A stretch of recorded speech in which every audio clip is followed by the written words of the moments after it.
मणिपुर एक बार फिर से हिंसा की आग में जल रहा है।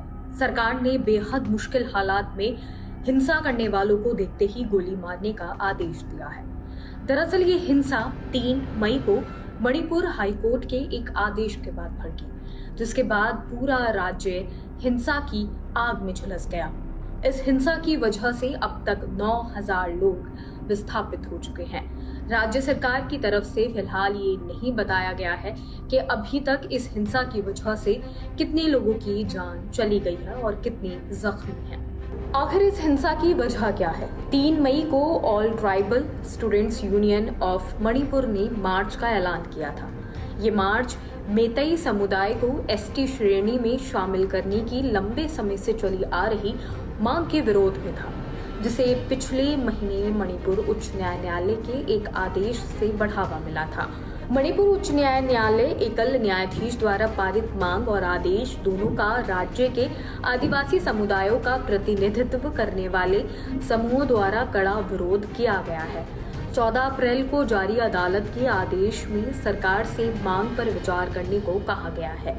इसके बाद कई आदिवासी समूह इसके खिलाफ आ खड़े हुए हैं। अब ये जान लेते हैं कि मेतई समुदाय क्यों चाहता है एसटी का दर्जा। इसके पीछे वजह ये है कि 2012 में इस मांग के समर्थन में एक संगठित प्रयास किया जा रहा है। मणिपुर उच्च न्यायालय में एक याचिका दायर की गई।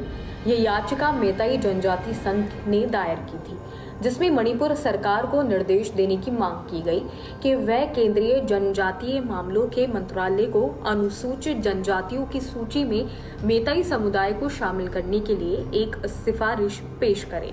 मेतई जनजाति संघ की तरफ से दलील दी गई कि 1949 में भारत संघ के साथ मणिपुर की रियासत के विलय से पहले मेतई समुदाय को एक जनजाति के रूप में मान्यता दी गई थी और विलय के बाद एक जनजाति के तौर पर इसकी पहचान खो गई है। अदालत में ये तर्क एसटी दर्जे की मांग समुदाय को संरक्षित करने की आवश्यकता से पैदा हुआ है।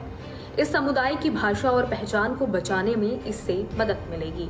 मणिपुर की जनजाति समूह मेतई को ये दर्जा देने के खिलाफ क्यों है? मणिपुर के मौजूदा जनजाति समूह का कहना है कि मेतई का जनसांख्यिकी और सियासी दबदबा है। इसके अलावा ये पढ़ने लिखने के साथ अन्य मामलों में भी काफी ज्यादा आगे हैं। यहाँ के जनजाति समूह को लगता है कि अगर मेतई को भी जनजाति का दर्जा मिल गया तो उनके लिए नौकरियों के अवसर कम हो जाएंगे और वे पहाड़ों पर भी जमीन खरीदना शुरू कर देंगे। ऐसे में वे और हाशिए पर चले जाएंगे। तो फिलहाल इस खबर में सिर्फ इतना ही। बाकी और खबरें देखने के लिए जुड़े रहिए जनसत्ता के साथ।